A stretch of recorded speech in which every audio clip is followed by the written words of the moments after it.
এই অংশে খেয়াল করেন, এখানে যে দুইজন মানুষ, তাহলে এখানে এই যে মাঝখানে যে একটা হাত, এই হাতটা কার?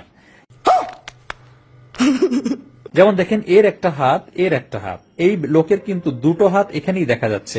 তাহলে এই হাতটা কার? পিছনে আর কেউ নেই। এই লোকটাকে দেখেন, আমি একটু জুম করি, এই লোকটাকে যদি দেখেন, এই যে খেয়াল করেন, ইনার এই কাঁধ থেকে এই বাইসেপ, এইটুকু বাইসেপটা এখানে একটু ভাঙাচোরা লাগছে।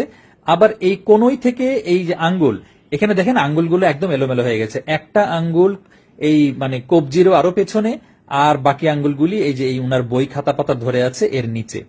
ঠিক আছে? এবং জুতার দোকানে কেউ এরকম বই খাতা, রেজিস্টার বুক এই সমস্ত চুরি করবে না।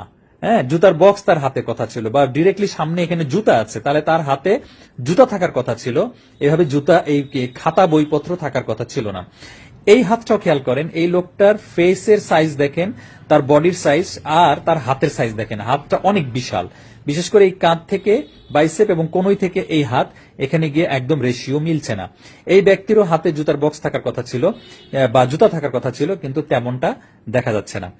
এবার আসি আপনার এই দিকে, যেমন দেখেন এই লোকটা, এই লোকের এখানে সে বাম পায়ের উপরে দাঁড়িয়ে আছে, তাহলে ডান পাটা এখনো শূন্য, কিন্তু ডান পায়ের পেছনের অংশ কিছুটা দেখতে পারার কথা ছিল, এইখানে একদমই ফাঁকা।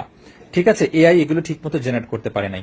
বাকি হাতগুলা যদি দেখেন, আপনারা ভালো মতো খেয়াল করলে দেখবেন রেশিও ঠিক নাই। তারপরে জুতার একটা বক্সেও কোনো লোগো নাই। হ্যাঁ, খেয়াল করেন, কোনো লেখা নাই, লোগো নাই, এমনটা হওয়ার সম্ভবত কথা ছিল না। জুতাগুলো যদি আপনি খেয়াল করেন, তেমন মানে লোগো টোগো দেখা যাচ্ছে না। যাই হোক, তারপরে আমি হাত দিয়েই প্রমাণ করলাম। বাকি এই যে এই লোকের হাতটাও যদি দেখেন, রেশিও ঠিক নাই, একদম রেশিও ঠিক নাই, বডির সঙ্গে মিলছে না।